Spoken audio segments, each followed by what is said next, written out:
Welcome to Pause for Peace with me, Pastor Jule. Here we are in these final days of the month of July, about to give way to August 2024. And in Middle Tennessee, that means it's time to get ready to go back to school. Well, the reality is, while a whole lot of folks in our city are getting ready to launch back into a new thing, we're still about 6 to 7 weeks left of the season of summer. It has me thinking about the way we mark the passage of our lives. Think about it. If we did not have an app for it, or an iPhone, or a digital clock, or a face clock, or even a sundial or water dial, how would we know what time it is?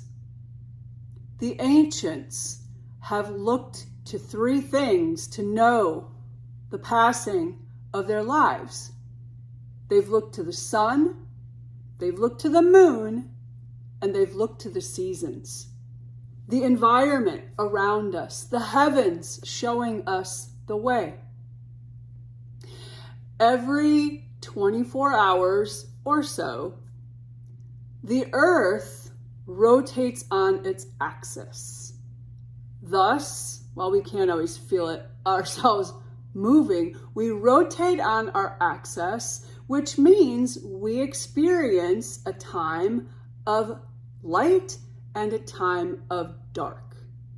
As we rotate on our axis, we are actually moving towards and away from the sun, thus the earth being illuminated by the rays of the sun, which can be so very intense in the summer, because the earth also makes a rotation around the sun.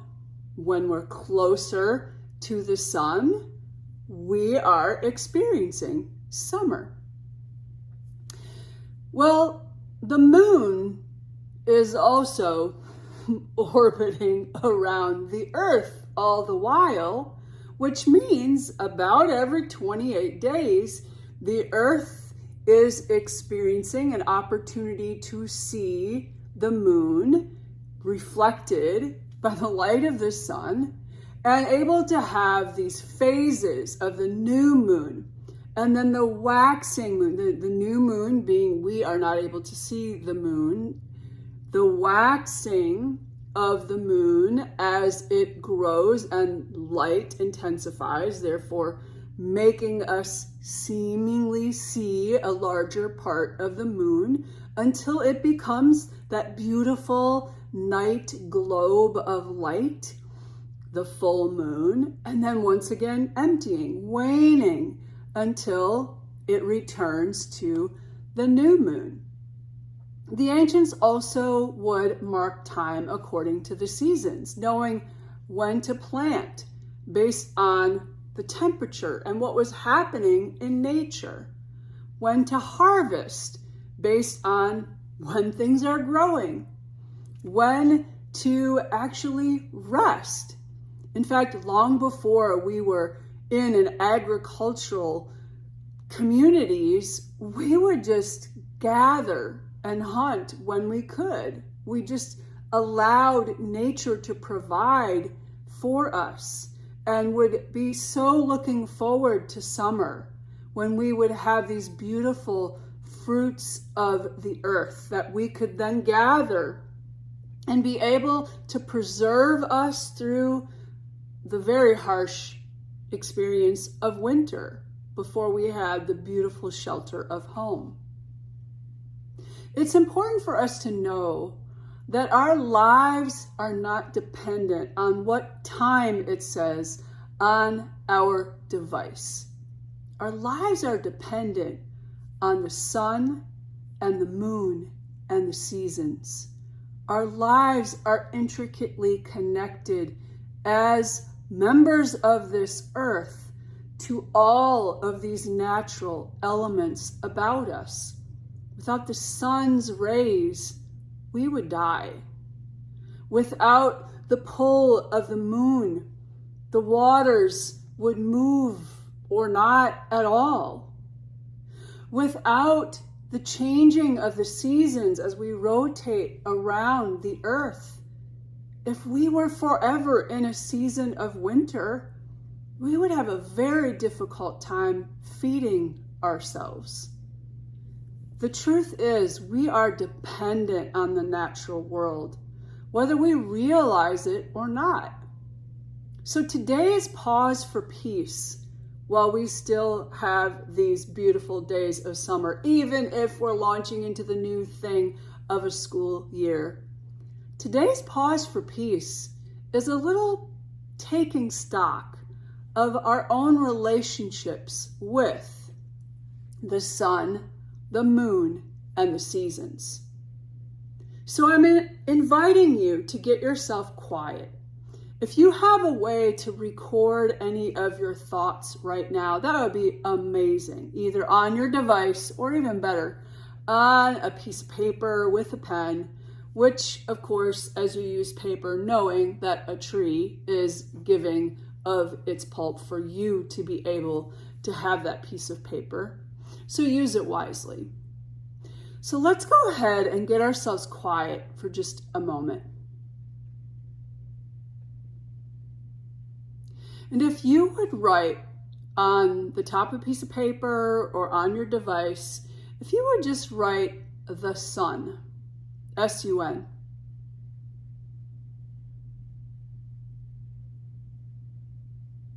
We know the sun's rays can be so intense, and we have to tend to our bodies amid the bright summer rays of the sun.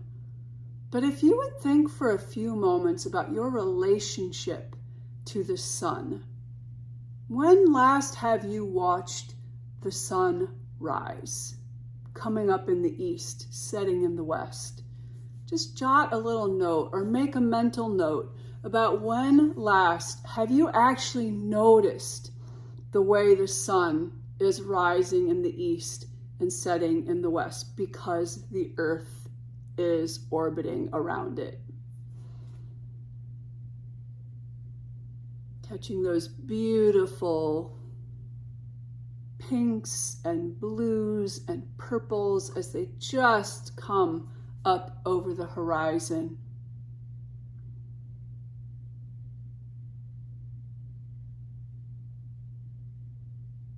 Noticing what time it is because of your position to the sun, which means paying attention to the traveling of the sun, well, traveling of the earth around the sun, but paying attention to when the sun is directly overhead, noon.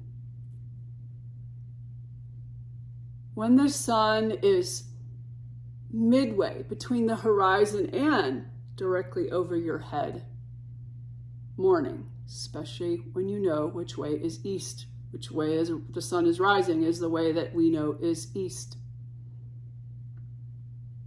And when that sun's rays have moved beyond midpoint, heading to the western skies, when we notice afternoon, maybe even paying attention to the intensity of light in your space, wherever you are, when it's noon and when it's afternoon.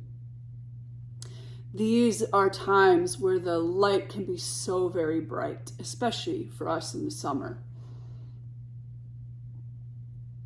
Make mental note of when you have last noticed how the light is coming in, say about 3 o'clock in the afternoon.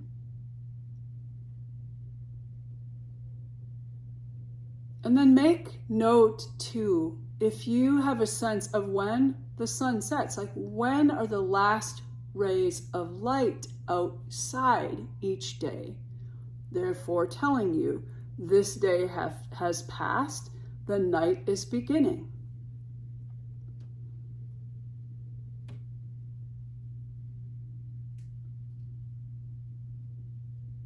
many of us love summer because we have more hours of daylight.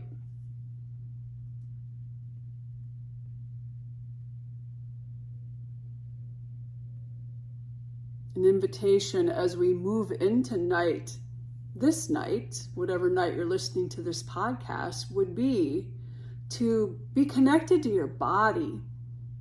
Notice what's going on in your body as it's now nighttime.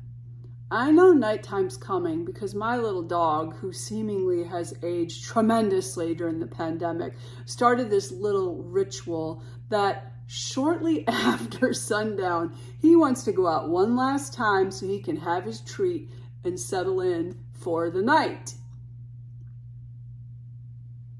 So just make note of your relationship with the setting of the sun.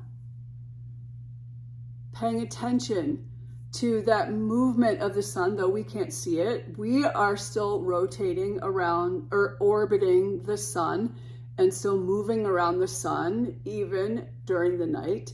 And do you know what it sounds like when the birds last chirp at night?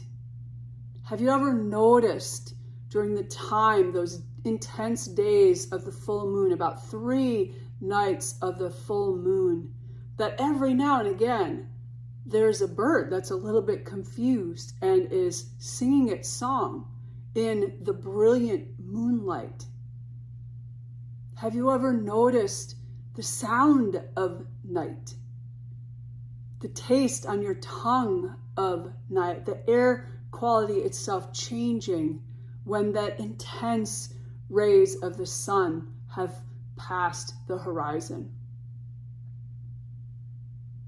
Do you know what it sounds like shortly before the first ray of dawn? Have you ever awakened to the birds the very moment the trees are releasing the oxygen as the earth is rotating and the sun is coming back into our view? Have you experienced that joy of all things waking up, including your own body, according to the sun? And what about the moon? Do you know, in reference to where you stand at your front door, the position of the moon each night as the moon is orbiting around the earth? Do you know if we're waxing or waning gibbous right now? If we're in a crescent moon or not? We're actually waning gibbous, FYI. Do you know what's going on with the moon? The way the moon is, and the light is emptying and filling and emptying and filling in the very way your own body experiences the emptying and filling and the emptying and filling. And for women who have that own cycle going on within their uterus, emptying and filling and emptying and filling again, are you aware of that in many ways being just like the rays of the sun in position with the earth and the moon, so that we have these phases of the moon? What about the seasons? I heard recently of being in relationship so deeply with the earth around you that you know exactly which birds are coming because of what you're noticing in the natural environment around you. When the Baltimore Orioles might come through, when the hummingbirds will be on their way, when the robins are out and about. Do we know any of these things because of what's happening around us in nature? So if you'll just take stock of all of those things, your relationship to the moon, your relationship to the seasons, I'll just pause for a moment as we go back over the phases of the moon, and you have a chance to write or make note of what's going on for you in reference to the phases of the moon. The phases of the moon, in fact, were the way the ancient Hebrews would tell time. Passover itself being timed according to particular moons. So, what about new moon?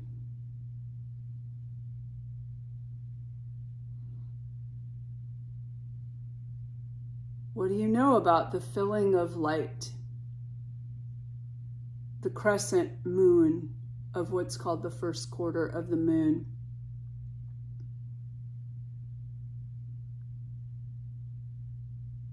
The crescent moon is waxing, is beginning to have light expanding.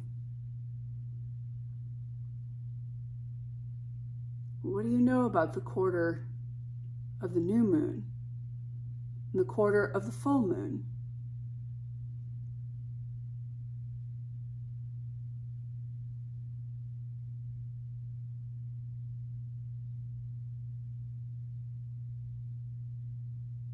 What do you know about the waxing gibbous moon,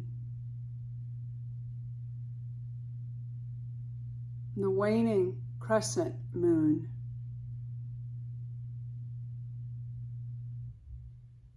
And the waning gibbous moon?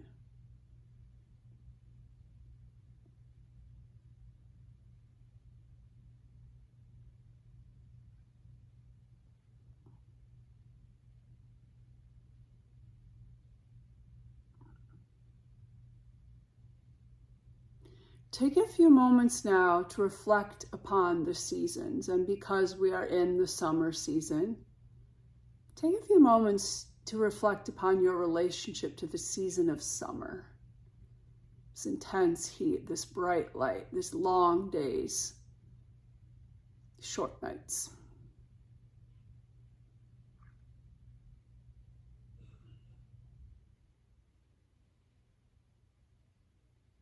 Make note if there's particular work that you are about, particular activities that you are about because of the season of summer.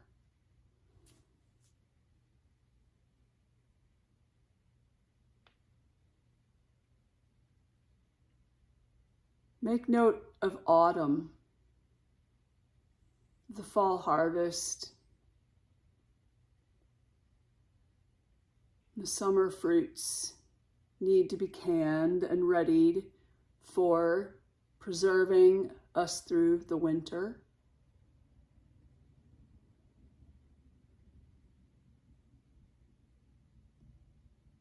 What happens to your favorite tree during autumn?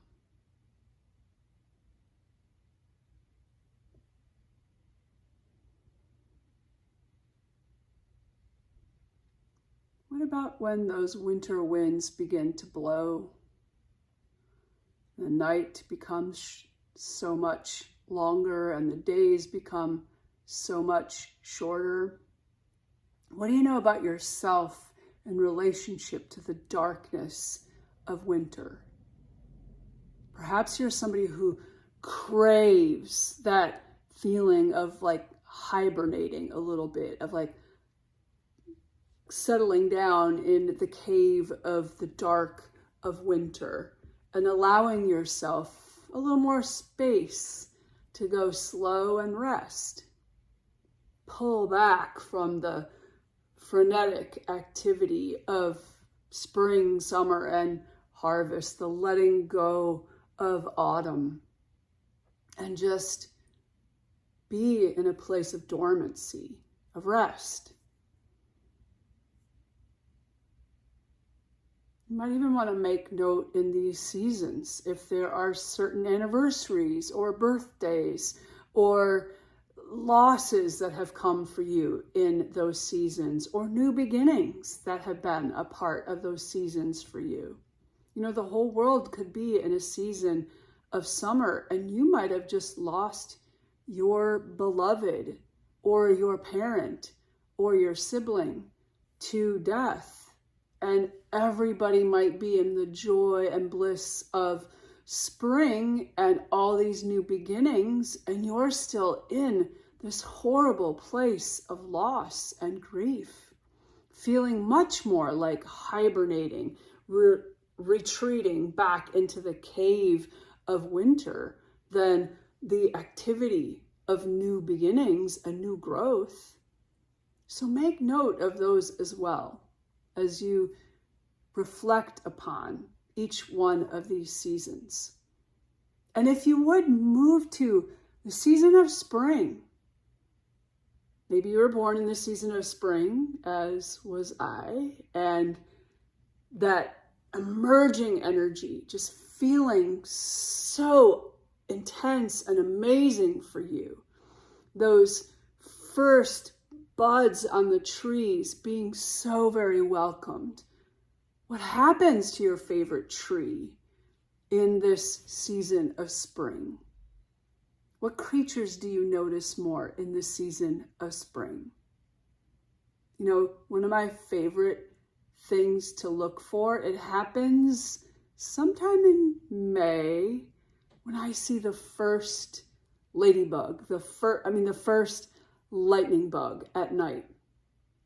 I absolutely love their little glow, and they start to hover over my grass and in the bushes nearby. And I just know the beauty of summer is on its way because of the glow of those lightning bugs.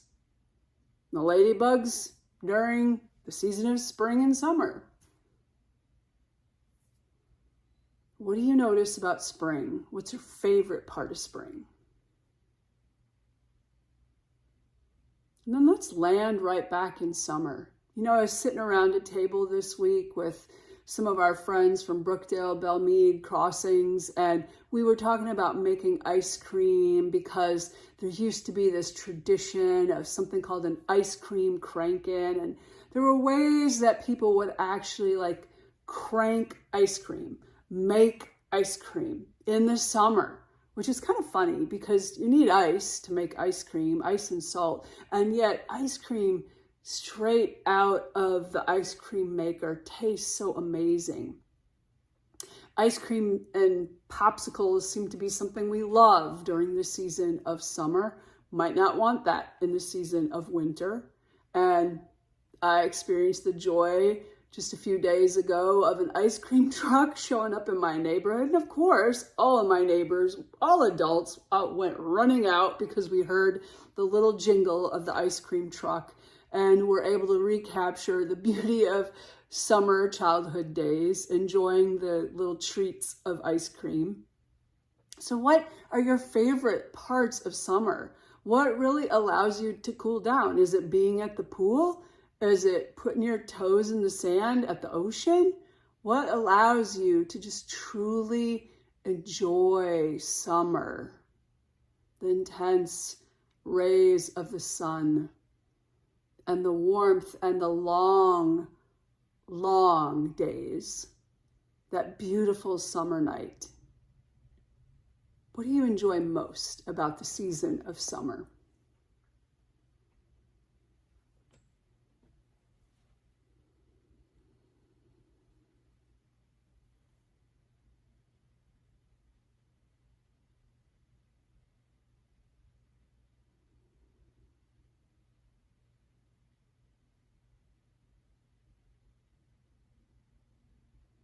I'm mindful, as we think about the way we mark time, I'm mindful too of the way that our ancient Hebrew ancestors marked time with the Sabbath, with the season, the little bit of rest for 24 hours.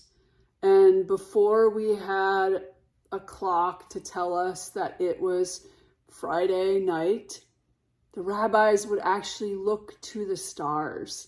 And when 3 stars were seen in the sky, it was the time for the candles of Shabbat to be lighted.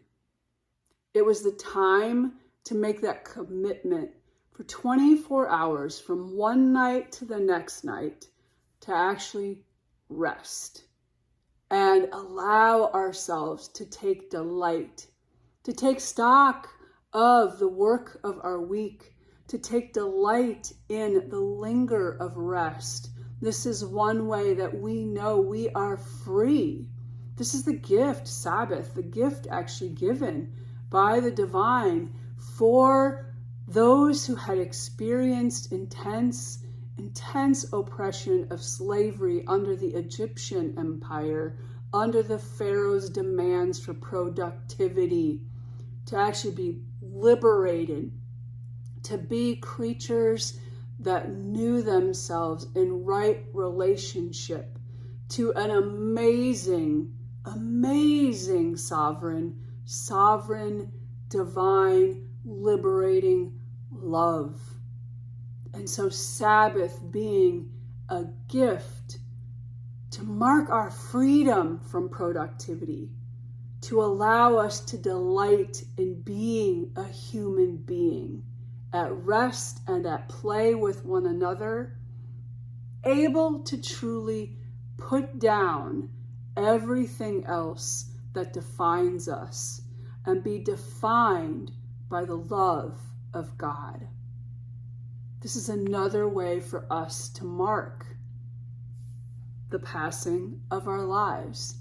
And maybe it's even an invitation this week to be continuing to cultivate your relationship with the heavens and the earth all around us, the sun and the moon and the seasons, and even the beautiful gift of Shabbat, Sabbath rest, when we can welcome in the indwelling presence of God and take great delight in the fruits of all the earth and of living itself, being a human being.